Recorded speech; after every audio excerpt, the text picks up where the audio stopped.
News hour morning ಎಡಿಷನ್ಗೆ ಮತ್ತೆ ಸ್ವಾಗತ. ರಾಜಕೀಯ ವಿಶ್ಲೇಷಕರಾದ ಪ್ರಶಾಂತ್ ನಾಥು ಜಾಯ್ನ್ ಆಗಿದ್ದಾರೆ. Prashanth, good morning. Very good morning. So ರಾಜಕೀಯಕ್ಕೆ ಹೋಗೋಣ ಪ್ರಶಾಂತ್. ಆರಂಭದಲ್ಲಿ ರೈತ ಹೋರಾಟದ ಬಗ್ಗೆ ನಾವು ಮಾಹಿತಿ ಕೊಟ್ವಿ ನಮ್ಮ ವೀಕ್ಷಕರಿಗೆ. ಆದರೆ ಒಂಚೂರು ಮಂಡ್ಯ ಪಾಲಿಟಿಕ್ಸ್ ಜೋರಾಗಿ ಸದ್ದು ಮಾಡ್ತಾ ಇದೆ, ಅದ್ರ ಬಗ್ಗೆ ಗಮನ ಹರಿಸೋಣ. ರಣರಣ ಮಂಡ್ಯದಲ್ಲಿ ಬಿಜೆಪಿ ಜೆಡಿಎಸ್ ಲೋಕ ಟಿಕೆಟ್ ದಂಗಲ್ ಜೋರಾಗಿದೆ. ಕ್ಷೇತ್ರ ಹಂಚಿಕೆಗೂ ಮುನ್ನವೇ ಅಭ್ಯರ್ಥಿ ಆಯ್ಕೆಗೆ ದೊಡ್ಡಗೌಡರು ಇಳಿದಿದ್ದಾರೆ. ದೊಡ್ಡಗೌಡರ ನಿವಾಸದಲ್ಲಿ ಮಂಡ್ಯ ಮುಖಂಡರ ಮೀಟಿಂಗ್ ನಡೀತಾ ಇದೆ. ನಿಖಿಲ್ ಕುಮಾರಸ್ವಾಮಿ, ಜಿಟಿ ದೇವೇಗೌಡ, ಎಚ್ ಟಿ ಮಂಜು, ಸಿಎಸ್ ಪುಟ್ಟರಾಜು ಇವರೆಲ್ಲರೂ ಒಂದು ಮೀಟಿಂಗ್ ಮಾಡಿದ್ದಾರೆ. ಹಲವಾರು ಜನ ಶಾಸಕರು ಭಾಗಿಯಾಗಿದ್ದಾರೆ. ಮಾಜಿ ಶಾಸಕರ ಅಭಿಪ್ರಾಯ ಕೇಳಿಕೊಂಡಿದ್ದಾರೆ. ನಿಖಿಲ್ ಕುಮಾರಸ್ವಾಮಿ ಈ ಸಲ ಸ್ಪರ್ಧೆ ಮಾಡಲಿ ಅಂತ ಕಾರ್ಯಕರ್ತರು ಒತ್ತಾಯಿಸ್ತಾ ಇದ್ದಾರೆ. ಲೋಕಸಭೆ ಚುನಾವಣೆಯಲ್ಲಿ ಸ್ಪರ್ಧಿಸೋದಕ್ಕೆ ನಿಖಿಲ್ ಕುಮಾರಸ್ವಾಮಿ ಮೇಲೆ ಒತ್ತಡ ಜಾಸ್ತಿ ಇದೆ. ನಿಖಿಲ್ ಸ್ಪರ್ಧಿಸದೇ ಇದ್ರೆ ಕುಮಾರಸ್ವಾಮಿ ಅವರಾದ್ರೂ ಸ್ಪರ್ಧಿಸಲಿ ಅಂತ ಜೆಡಿಎಸ್ ಕಾರ್ಯಕರ್ತರು ಹೇಳ್ತಾ ಇದ್ದಾರೆ. ಮಂಡ್ಯ ಅಭ್ಯರ್ಥಿ ಬಗ್ಗೆ ಇನ್ನೂ ಯಾವುದೇ ನಿರ್ಧಾರಕ್ಕೆ ಈ ಸಭೆ ಬರೋದಕ್ಕೆ ಸಾಧ್ಯ ಆಗಿಲ್ಲ. ಮಂಡ್ಯದಲ್ಲಿ ಕಾರ್ಯಕರ್ತರ ಅಭಿಪ್ರಾಯ ಸಂಗ್ರಹ ಮಾಡೋದಕ್ಕೆ ಸಭೆಯಲ್ಲಿ ನಿರ್ಧಾರ ಮಾಡಿದ್ದಾರೆ. ಅಭಿಪ್ರಾಯ ಸಂಗ್ರಹ ಆದ ಮೇಲೆ ಅಭ್ಯರ್ಥಿ ಆಯ್ಕೆಗೆ ಜೆಡಿಎಸ್ ಪ್ಲಾನ್ ಮಾಡಿಕೊಂಡಿದೆ. ಅಭ್ಯರ್ಥಿ ಅಂತಿಮದ ಬಳಿಕ ಬಿಜೆಪಿ ಜೊತೆ ಚರ್ಚೆ ಅಂತ ಹೇಳಿದ್ದಾರೆ. ನಾವು ಯೋಚನೆ ಮಾಡೋಣ ಯಾರು ನಿಲ್ಲಿಸಬೇಕು ಅಂತ. ಒಂದು ಸಲ ನಾವು ನಿರ್ಧಾರ ಮಾಡಿದ ಮೇಲೆ ಬಿಜೆಪಿ ಜೊತೆ ಈ ಬಗ್ಗೆ ಚರ್ಚೆ ಮಾಡೋಣ. ನೋಡಿ, ನಾವು ಇವ್ರನ್ನ ನಿಲ್ಲಿಸಬೇಕು ಅಂತ ಇದ್ದೀವಿ, ನಮಗೆ ಮಂಡ್ಯ ಟಿಕೆಟ್ ಕೊಡಿ ಅಂತ ಚರ್ಚೆ ಮುಂದುವರ್ಸೋಣ ಅಂತ ಹೇಳ್ತಿದ್ದಾರೆ. ಏನಾಗುತ್ತೆ ಅನ್ನೋದು ಬಹಳ ಇಂಟ್ರೆಸ್ಟಿಂಗ್ ಆಗಿದೆ. ಕಳೆದ ಬಾರಿಯ ಲೋಕಸಭಾ ಚುನಾವಣೆಯಲ್ಲಿ Mandya was the highlight. Prashanth, ಮಂಡ್ಯದಲ್ಲಿ ಏನಾಗುತ್ತೆ ಅಂತ ದಿಲ್ಲಿಯಲ್ಲಿ ಕೂತಿರೋರು ಕೂಡ ಯೋಚನೆ ಮಾಡ್ತಾ ಇದ್ರು. ಯಾಕಂದ್ರೆ ಆ ಲೆವೆಲಿನ ಜಿದ್ದಿ ಇತ್ತು. ಬಟ್ ಈ ಬಾರಿಯೂ ಹಂಗಿದ್ದೇ ಒಂದು ಸಿಚುವೇಶನ್ ಕ್ರಿಯೇಟ್ ಆಗುತ್ತಾ? ನೋಡಿ, ಕಳೆದ ಬಾರಿಯ ಸಿಚುವೇಶನ್ ಬೇರೆ. ಯಾಕಂದರೆ ಜೆ ಡಿ ಎಸ್ ನಿಂದ ಕುಮಾರಸ್ವಾಮಿ ಕಳೆದ ಬಾರಿ ಮುಖ್ಯಮಂತ್ರಿ ಆಗಿದ್ದರು. ಒಂದು ಕಡೆ ಪ್ರಜ್ವಲ್ ರೇವಣ್ಣ ಹಾಸನದಲ್ಲಿ ಸಂಸದರಾಗ್ತಾ ಇದ್ದಾರೆ ಅನ್ನುವ ಸಂದರ್ಭದಲ್ಲಿ, ಅಭ್ಯರ್ಥಿ ಆಗ್ತಾ ಇದ್ದಾರೆ ಅನ್ನುವ ಸಂದರ್ಭದಲ್ಲಿ ಅವ್ರ ಮನೆಯಲ್ಲೂ ಒಂದು ಕಾಂಪಿಟೇಷನ್ ಇದೆ. ಅದು ರೇವಣ್ಣ ಕುಟುಂಬ ಮತ್ತು ಕುಮಾರಸ್ವಾಮಿ ಕುಟುಂಬ. ಆ ಕಾರಣದಿಂದ ನಿಖಿಲ್ ಕುಮಾರಸ್ವಾಮಿ ಅವರನ್ನು ಮಂಡ್ಯದಿಂದ ಕಣಕ್ಕಿಳಿಸುವ ತೀರ್ಮಾನವನ್ನು ಕುಮಾರಸ್ವಾಮಿ ತೆಗೆದುಕೊಂಡರು. ಕೊನೆಗೆ ಅದೇ ಅವರ ಸರ್ಕಾರಕ್ಕೆ ಮುಳುವಾಯಿತು. ಕೆಲವೊಂದು ಬಾರಿ ಏನಾಗುತ್ತೆ, ಚುನಾವಣೆಗಳಲ್ಲಿ ಜನ ಕೊಟ್ಟ ತೀರ್ಪಿನ ನಂತರ ಪಾಲಿಟಿಕ್ಸ್ ತಿರುಗಲಿಕ್ಕೆ ಶುರುವಾಗುತ್ತೆ. ಮಂಡ್ಯದಲ್ಲಿ ಏನಾಯಿತು ನನಗಿನ್ನೂ ಚೆನ್ನಾಗಿ ನೆನಪಿದೆ. ನಾನು ದಿಲ್ಲಿಯಲ್ಲಿದ್ದೆ. ಎಚ್ ಡಿ ರೇವಣ್ಣ ದಿಲ್ಲಿಗೆ ಬಂದಿದ್ದರು. ಅವರು PWD ಸಚಿವರೇನೋ ಆಗಿದ್ದರು. ನಾವು ಕೆಲವು ಪತ್ರಕರ್ತರು ಮತ್ತು ರೇವಣ್ಣ ಸೇರಿ ಮಹಾರಾಷ್ಟ್ರ ಸದನ್ ನೋಡ್ಲಿಕ್ಕೆ ಹೋಗಿದ್ವಿ. ಮಹಾರಾಷ್ಟ್ರ ಸದನ್ ಹೊಸ 5 ಸ್ಟಾರ್ ಹೋಟೆಲ್ ರೀತಿ ಕಟ್ಟಿದ್ರು, ಅಂದರೆ ಮಹಾರಾಷ್ಟ್ರದ ಕಲ್ಚರ್ಗೆ ಅನುಗುಣವಾಗಿ. ನಾವು ಕೆಲವರು ಹೇಳಿದ್ವಿ ರೇವಣ್ಣ ಅವ್ರಿಗೆ, ಇಲ್ಲ ರೇವಣ್ಣ ಅವರೇ, ನೀವು ಕರ್ನಾಟಕ ಭವನ ಹೊಸದಾಗಿ ಕಟ್ಟಲಾಗ್ತಾ ಇತ್ತು, ನಮ್ಮ ಕರ್ನಾಟಕದ ಶೈಲಿ ಏನಾದರೂ ಅದರಲ್ಲಿ ಬರಬೇಕು, ಸುಮ್ಮನೆ ಒಂದು ಕಟ್ಟಡವನ್ನು ಕಟ್ಟಿ ಸುಮ್ಮನೆ ನಾವು ಚರ್ಚೆ ಹಾಗಾದ್ರೆ ನೋಡ್ಕೊಂಬರೋಣ ಅಂತ. ರೇವಣ್ಣ ಸ್ವಲ್ಪ ಹಾಗೆ ನೋಡ್ಕೊಂಬರೋಣ ಅಲ್ಲ ನೋಡ್ಲಿಕ್ಕೆ ಹೋದ್ವಿ ರೇವಣ್ಣ ಅವ್ರ ಜೊತೆ. ರೇವಣ್ಣ ಅವ್ರದ್ದೆಲ್ಲ ನೋಡಿದರು, ವಾಪಸ್ ಬಂದರು. ಬರುವಾಗ ಬಂದ ಮೇಲೆ ಏಕಾಏಕಿ ನನ್ನ ನೋಡಿದ್ವಿ, ಏನು ಪ್ರಶಾಂತ್ ನನ್ನನ್ನು ಮಾತಾಡ್ಸಲ್ವಾ ಟಿ ವಿಯಲ್ಲಿ ಅಂತಂದರು. ಓಕೆ, ರೇವಣ್ಣ ಅಲ್ಲಿ ಕರ್ನಾಟಕ ಭವನದ ಡೈನಿಂಗ್ ಹಾಲ್ನಲ್ಲಿ ನಾನು ಅವ್ರದ್ದೊಂದು ಚಿಟ್ ಚಾಟ್ ತೊಗೊಂಡೆ. ನಮ್ಮ ಪತ್ರಕರ್ತರ ಭಾಷೆಯಲ್ಲಿ ಚಿಟ್ ಚಾಟ್ ಅಂದರೆ ಒಂದು 3-4 ನಿಮಿಷದ ಒಂದು ಮಾತಾಡೋದು. ಏಕಾಏಕಿ ಯಾವುದೇ ರೀತಿಯಾಗಿರ್ತಕ್ಕಂಥ, ನಾನೇನವ್ರಿಗೆ ಮಂಡ್ಯದ ಬಗ್ಗೆ ಪ್ರಶ್ನೆನೂ ಕೇಳಿಲ್ಲ, ಅಥವಾ ಸುಮಲತಾ ಬಗ್ಗೆ ಅವ್ರಿಗೇನೂ ಪ್ರಶ್ನೆ ಕೇಳಿಲ್ಲ. ಏಕಾಏಕಿ ರೇವಣ್ಣ ಅವರು ಸುಮಲತಾ ಅವರನ್ನು ಬೈಲಿಕ್ಕೆ ಶುರು ಮಾಡಿದರು. ಅಂದರೆ ಬೈಲಿಕ್ಕೆ ಅಂತಂದರೆ ಕೆಲ ಅಪಶಬ್ದಗಳನ್ನು ಕೂಡ ರೇವಣ್ಣ ಬಳಸಿದರು. ನಂತರ ನೀವು ಅದೇ ಚುನಾವಣೆಯ ಒಂದು ಪ್ರಮುಖ ವಿಷಯ ವಸ್ತು ಆಯಿತು. ರೇವಣ್ಣ ಹೇಗೆ ಬೈದರು, ನಂತರ ಶ್ರೀಕಂಠೇಗೌಡರು ಮೈಸೂರಿನಲ್ಲೇನೋ ಸುಮಲತಾ ಬಗ್ಗೆ ಕಮೆಂಟ್ ಮಾಡಿದರು. ನೋಡ್ತಾ ನೋಡ್ತಾ ಅದು ಒಂದು ಚುನಾವಣೆಯ ವಿಷಯವಾಗಿ ಸುಮಲತಾಗೆ ಸಹಾಯ ಆಯಿತು. ನಿಖಿಲ್ ಕುಮಾರಸ್ವಾಮಿ ಮಂಡ್ಯದಲ್ಲಿ ಚುನಾವಣೆಯನ್ನು ಸೋಲುವ ಪರಿಸ್ಥಿತಿ ನಿರ್ಮಾಣ ಆಯಿತು. ಅದರ್ವೈಸ್ ನಿಮ್ಗೆ ಯಾರಾದರೂ ದೇವೇಗೌಡರ ಕುಟುಂಬದ ಕುಡಿ, ದೇವೇಗೌಡರ ಮೊಮ್ಮಗ ಮಂಡ್ಯದಲ್ಲಿ ಸೋಲ್ತಾರೆ ಅಂತ ಯಾರಾದರೂ, ನಾವು ಪತ್ರಕರ್ತರು ಕೂಡ ಶರ ಬರೀಲಿಕ್ಕೆ ಸಾಧ್ಯ ಇರಲಿಲ್ಲ. ಆ ರೀತಿಯಾಗಿರ್ತಕ್ಕಂಥ ಒಂದು ಕನ್ಸಾಲ್ಟೇಷನ್ ಜೆ ಡಿ ಎಸ್ದು ಮಂಡ್ಯದಲ್ಲಿರ್ತಾ ಇತ್ತು. ದೇವೇಗೌಡರನ್ನು ಬಿಟ್ಟು ಹೋಗಿರ್ತಕ್ಕಂಥ ಚಲುವರಾಯಸ್ವಾಮಿ, ಬಂಡಿ ಸಿದ್ದೇಗೌಡರು, ಇವ್ರ ಸ್ಥಿತಿ ಏನಾಗಿತ್ತು 2018ರ ವಿಧಾನಸಭಾ ಚುನಾವಣೆ. ನೋಡ್ತಾ ನೋಡ್ತಾ 19ರ ಚುನಾವಣೆಯಲ್ಲಿ ಸುಮಲತಾ ಗೆದ್ದುಬಿಟ್ರು. ಈಗ ನಾವು 24ಕ್ಕೆ ಬರೋಣ.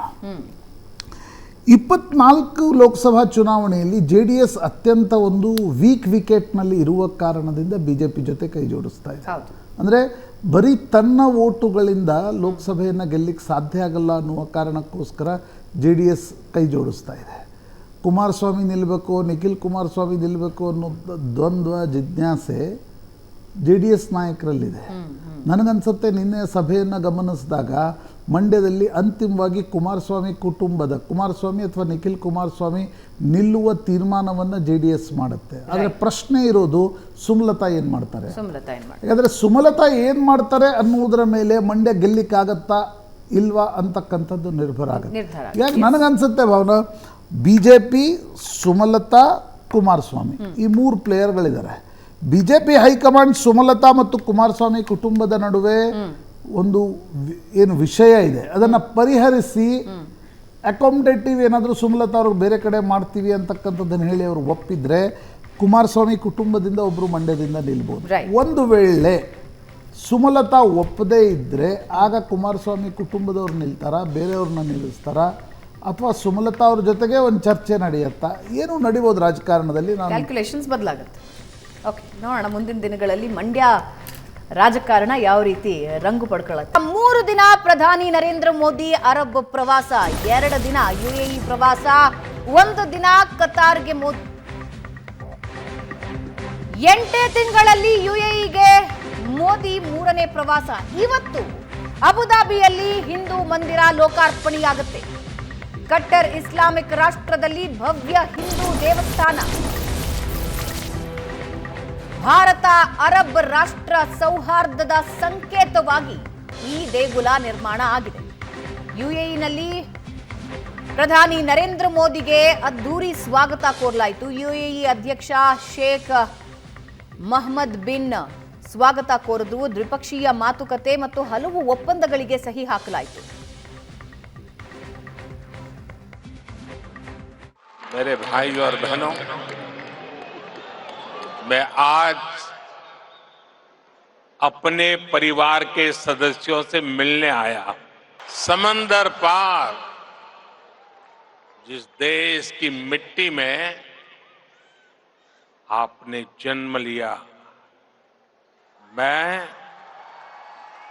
उस मिट्टी की खुशबू आपके लिए लेकर आया हूं। मैं संदेश लेकर आया हूं आपके 140 करोड़ भारतीय भाई बहनों का, और ये संदेश है कि भारत को आप पर गर्व है।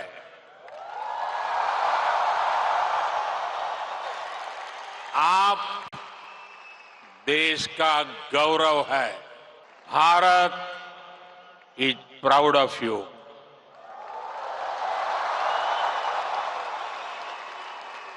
भारतम निगंडे औरतो अभिमानिकुन्नो उंगलई पार्तो भारतम पेरू मई पड़गिर्दो.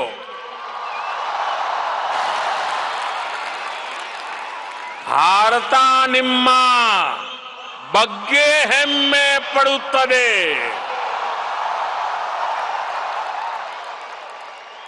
మీపై భారతదేశం గర్విస్తోంది.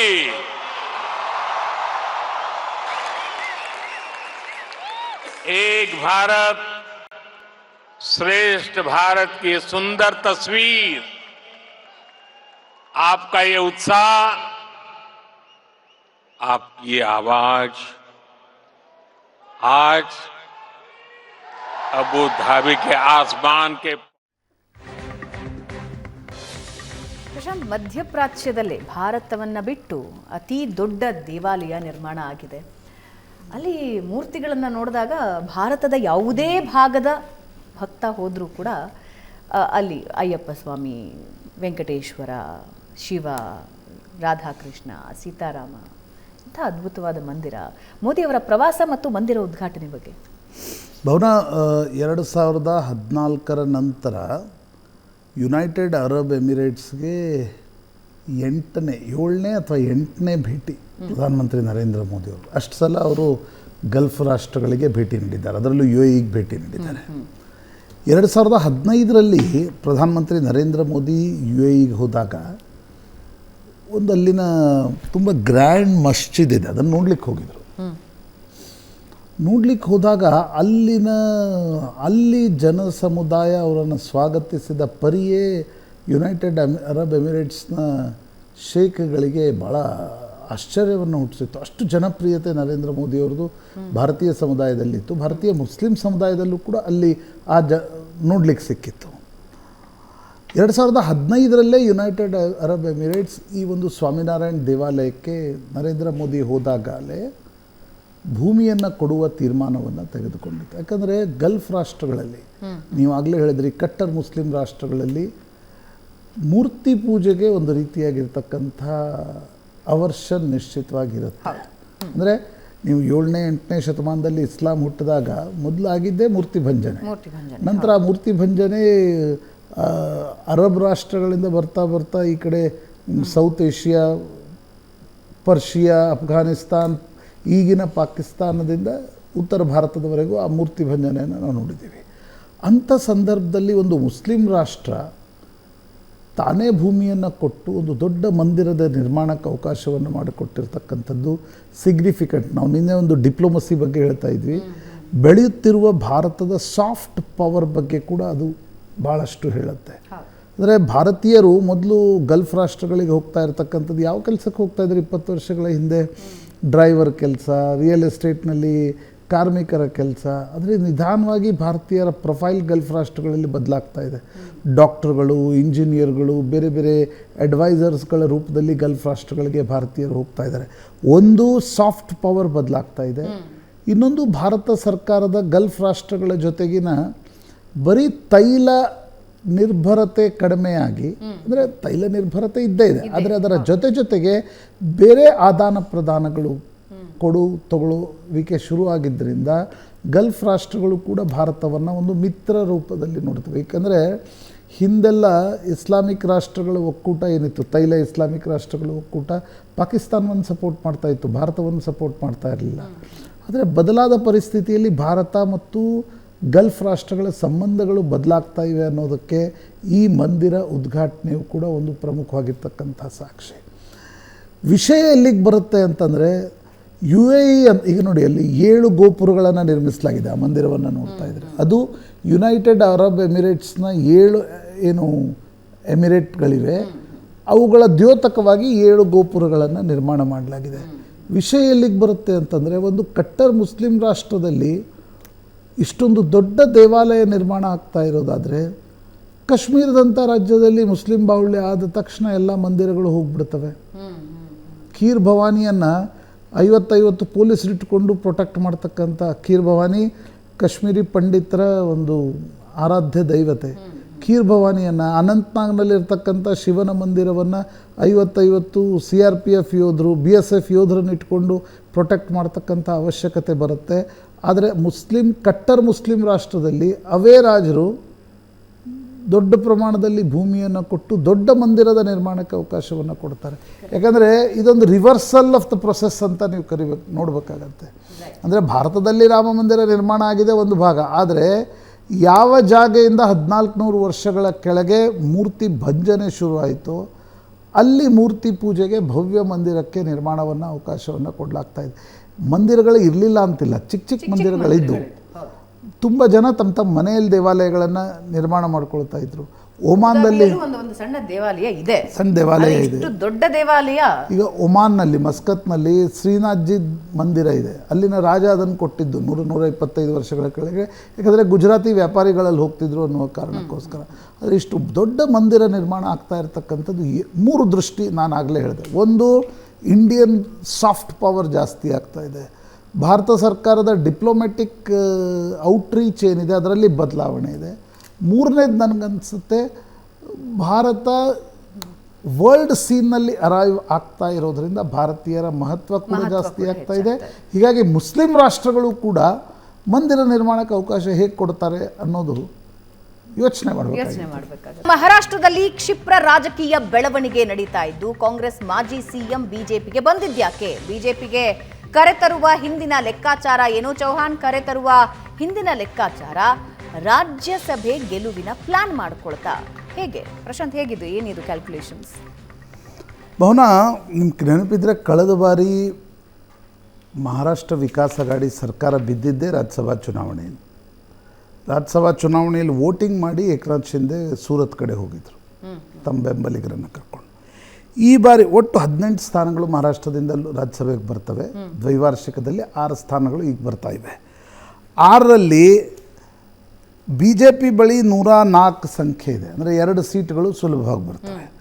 ಎನ್ ಸಿ ಪಿ ಬಳಿ 41 ಇದೆ. ಒಂದೊಂದು ಸೀಟ್ 41 ಸೀಟ್ಸಿಗೆ ಒಂದು ರಾಜ್ಯಸಭೆ ಸೀಟ್ ಸಿಗುತ್ತೆ. N C P Ajit Pawar ಬಣಕ್ಕೂ ಒಂದು ಸೀಟ್ ಸಿಗುತ್ತೆ. ಆ ಗ್ರಾಫಿಕ್ಸನ್ನು ಒಂದು ಸ್ವಲ್ಪ ಪ್ಲೇ ಮಾಡಿದರೆ it will be very easy. Shiv Sena ಬಳಿ 39, ಶಿಂದೆ ಬಣದ ಬಳಿ 39 ಸೀಟ್ ಇವೆ, 39 ವೋಟ್ ಇವೆ. ಆ 39 ಬಿ ಜೆ ಪಿಯಿಂದ 1 ಅಥವಾ 2 ವೋಟ್ಗಳು ಟ್ರಾನ್ಸ್ಫರ್ ಆದರೆ 4 ಸೀಟ್ಗಳನ್ನು ಆಡಳಿತಾರೂಢ ಬಿ ಜೆ ಪಿ ಮತ್ತು N C P Ajit Pawar ಬಣ, ಏಕನಾಥ್ ಶಿಂದೆ ಬಣ 4 ಸೀಟ್ಗಳನ್ನು ಸುಲಭವಾಗಿ ಗೆಲ್ಲುತ್ತೆ. ಕಾಂಗ್ರೆಸ್ 43ರಲ್ಲಿದೆ. ಅಶೋಕ್ ಚೌಹಾಣ್ ಈಗ ವಾಪಸ್ ಬಂದಿದ್ದಾರೆ, ಅಂದರೆ ಬಿ ಜೆ ಪಿಗೆ ಬಂದಿದ್ದಾರೆ. ಕಾಂಗ್ರೆಸ್ 43ರಲ್ಲಿರೋದ್ರಿಂದ ಕಾಂಗ್ರೆಸ್ ಕೂಡ 1 ಸ್ಥಾನವನ್ನು ಸುಲಭವಾಗಿ ಗೆಲ್ಲುತ್ತೆ. ಪ್ರಶ್ನೆ ಇರ್ತಕ್ಕಂಥದ್ದು 6ನೇ ಸ್ಥಾನ. 6ನೇ ಸ್ಥಾನಕ್ಕೆ ಉದ್ಧವ್ ಬಣ, ಶರದ್ ಪವಾರ್ ಬಣ, ಇತರರು, ಈಗ ಬಿ ಜೆ ಪಿ ಬಳಿ ಕೂಡ ಇತರರು ಇರ್ತಕ್ಕಂಥವ್ರು ರಾಜ್ಯಸಭೆಯಲ್ಲಿ ಯಾರಿಗೆ ಸಪೋರ್ಟ್ ಮಾಡ್ತಾರೆ ನೋಡ್ಬೇಕು. ಆದರೆ ಬಿ ಜೆ ಪಿಗೆ ಅನಿಸ್ತಾ ಇದೆ ಕಾಂಗ್ರೆಸ್ನ 2-3 ಸೀಟ್ಗಳನ್ನು ನಾವು ಕಸಿದುಕೊಳ್ಳೋದ್ರಿಂದ, ಕಡಿಮೆ ಮಾಡೋದ್ರಿಂದ, ಈ ಕಾಂಗ್ರೆಸ್ನ ಸೀಟ್ಗಳನ್ನು ಕಡಿಮೆ ಮಾಡೋದ್ರಿಂದ 6ನೇ ಸ್ಥಾನವನ್ನು ಕೂಡ ಕಾಬ್ಲಿಂಗ್ ಆಫ್ ದ ಪಾರ್ಟೀಸ್ ಮಾಡಿ ಗೆಲ್ಲಬಹುದಾ ಅಂತಕ್ಕಂಥ ಲೆಕ್ಕಾಚಾರದಡಿಯಲ್ಲಿ ಅಶೋಕ್ ಚೌಹಾಣ್ ಬರೋರೇ ಇದ್ದರು. ಅಶೋಕ್ ಚೌಹಾಣ್ ಚುನಾವಣೆಯ ಹೊಸ್ತಿಲಲ್ಲಿ ಬರೋರಿದ್ದರು. ಅವ್ರನ್ನ ರಾಜ್ಯಸಭಾ ಚುನಾವಣೆಗಿಂತ ಮುಂಚೆಯೇ ಕರ್ಕೊಂಡು ಬರ್ತಕ್ಕಂಥದ್ದಕ್ಕೆ ಕಾರಣ ರಾಜ್ಯಸಭಾ ಚುನಾವಣೆಯಲ್ಲಿ 6ನೇ ಸೀಟ್. ಯಾಕಂದರೆ ನೋಡಿ, ರಾಜ್ಯಸಭೆಯಲ್ಲಿ ಬಿ ಜೆ ಪಿಗೆ ಬಹುಮತದ ಕೊರತೆ ನಿಶ್ಚಿತವಾಗಿರುತ್ತೆ.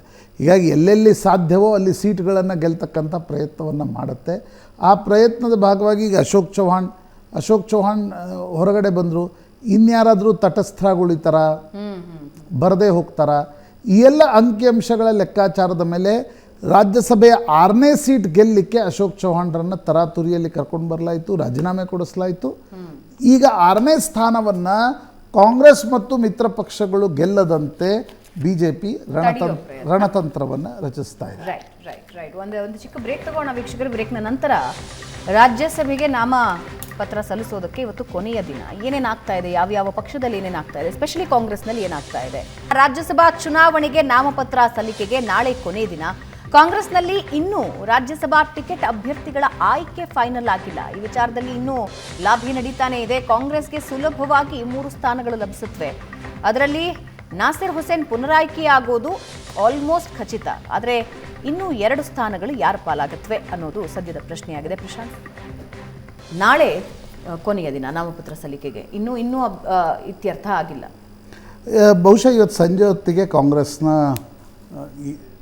ಯಾರು ಕ್ಯಾಂಡಿಡೇಟ್ ಅಂತಕ್ಕಂಥದ್ದು ಫೈನಲ್ ಆಗುತ್ತೆ. ನಾಸಿರ್ ಹುಸೇನ್ ಈಗಾಗಲೇ AICCಯ ಕೆಲಸದಲ್ಲಿ ತೊಡ್ಕೊಂಡಿದ್ದಾರೆ, CWCಯಲ್ಲಿದ್ದಾರೆ, ಖರ್ಗೆ ಅವ್ರಿಗೂ ಆತ್ಮೀಯರು. ಹೀಗಾಗಿ ನಾಸಿರ್ ಹುಸೇನ್ ಒಂದು ಹೆಸರು ಫೈನಲ್ ಆಗುತ್ತೆ.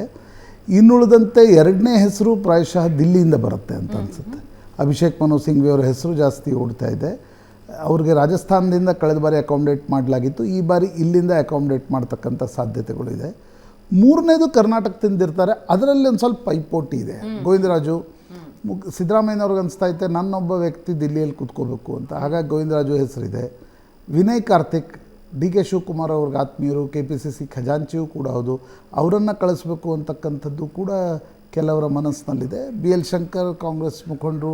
ಬಟ್ ಈ ಸಿದ್ದರಾಮಯ್ಯ ಮತ್ತು ಡಿ ಕೆ ಶಿವಕುಮಾರ್ ಪೈಪೋಟಿಯಲ್ಲಿ ಯಾರು 3ನೇ ಕ್ಯಾಂಡಿಡೇಟ್ ಆಗ್ತಾರೆ ಅನ್ನೋದು ನೋಡಬೇಕು. ಕ್ಯಾಲ್ಕುಲೇಷನ್ ಹೇಳ್ಬಿಡ್ತೀನಿ. 220 ಇದ್ರ ಹೆಂಗೆ ಕ್ಯಾಲ್ಕುಲೇಟ್ ಮಾಡೋದು ಅಂತಂದರೆ 224 ಶಾಸಕರಿದ್ದಾರೆ, 4 ಸೀಟ್ಗಳಿವೆ. 4 + 1 5, 224 ಡಿವೈಡೆಡ್ ಬೈ 5, ದಟ್ ಈಸ್ 45. 45 ಶಾಸಕರಿದ್ದರೆ ಒಬ್ಬ ರಾಜ್ಯಸಭಾ ಸದಸ್ಯ ಆಯ್ಕೆಗೊಳ್ತಾರೆ.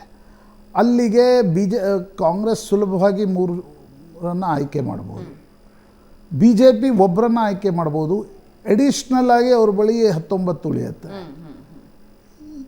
JDS 19 ಬಂದರೆ 38 ಆಗುತ್ತೆ. ಕಾಂಗ್ರೆಸ್ ಬಳಿ 3ನೇ ಸೀಟ್ ಗೆಲ್ಲಲಿಕ್ಕೆ ಎಲ್ಲ ರೀತಿಯಾಗಿರ್ತಕ್ಕಂಥ ಅವಕಾಶ ಕಾಂಗ್ರೆಸ್ಗಿದೆ. ಆದರೆ ಕುಪೇಂದ್ರ ರೆಡ್ಡಿ ಅವರನ್ನ ಹಾಕಿ 3ನೇ ಸೀಟ್ ಏನಿದೆ ಕಾಂಗ್ರೆಸ್ದು ಅದನ್ನು ತೆಗೆದುಕೊಳ್ತಕ್ಕಂಥ ಪ್ರಯತ್ನ ಮಾಡಬೇಕಾ ಅಂತಕ್ಕಂಥದ್ರ ಬಗ್ಗೆ ಒಂದು ಚರ್ಚೆ, ಒಂದು ಸ್ಟ್ರಾಟಜಿ BJP ಮತ್ತು JDS ಪಾಳಯದಿಂದ ನಡೀತಾ ಇದೆ. ಬಟ್ ಸುಲಭ ಅಲ್ಲ ಅಂತ ನನಗನ್ಸುತ್ತೆ. ಯಾಕಂದರೆ ಅದರಲ್ಲಿ ಆಮೇಲೆ ನೀವು ಸೆಕೆಂಡ್ ಪ್ರಿಫರೆನ್ಸ್ ವೋಟ್ಸನ್ನು, ಈಗ ಫಸ್ಟ್ ಪ್ರಿಫರೆನ್ಸ್ ಆದಮೇಲೆ ಸೆಕೆಂಡ್ ಪ್ರಿಫರೆನ್ಸ್ ವೋಟ್ಸ್ ಬರುತ್ತೆ, ಅದನ್ನು ಕೂಡ ಅದರ ವ್ಯಾಲ್ಯೂಯೇಷನ್ ಕೂಡ ಇರುತ್ತೆ. ಆ ಕಾರಣದಿಂದ ಕಾಂಗ್ರೆಸ್ ಸುಲಭವಾಗಿ 3 ಗೆಲ್ಲಬಹುದು, ಅನ್ಲೆಸ್ BJP JDS ಏನೋ ಸ್ಟ್ರಾಟಜಿ ಮಾಡಿ ಕಾಂಗ್ರೆಸ್ನಿಂದ ಸೆಳೆದುಕೊಳ್ತಕ್ಕಂಥ 7 ಶಾಸಕರನ್ನು ಸೆಳೆದುಕೊಳ್ಳಿಕ್ಕೆ ಈಗ ಸಾಧ್ಯ ಇದೆ ಅಂತ ನನಗೆ ಅನಿಸ್ತಾ ಇದೆ. ರೈಟ್. ಇದೇ ಸುದ್ದಿಯೊಂದಿಗೆ ಇವತ್ತಿನ ಚರ್ಚೆ ಮುಗಿಸೋಣ ಪ್ರಶಾಂತ್. ಧನ್ಯವಾದ ಚರ್ಚೆಯಲ್ಲಿ ಭಾಗಿಯಾಗಿದ್ದಕ್ಕೆ. ವೀಕ್ಷಕರೇ, ಇದು ಇವತ್ತಿನ ನ್ಯೂಸ್ ಅವರ್ ಮಾರ್ನಿಂಗ್ ಎಡಿಷನ್. ನೇರ, ದಿಟ್ಟ, ನಿರಂತರ ಸುದ್ದಿಗಾಗಿ ನೋಡ್ತಾ ಇರಿ ಏಷ್ಯಾನೆಟ್ ಸುವರ್ಣ ನ್ಯೂಸ್.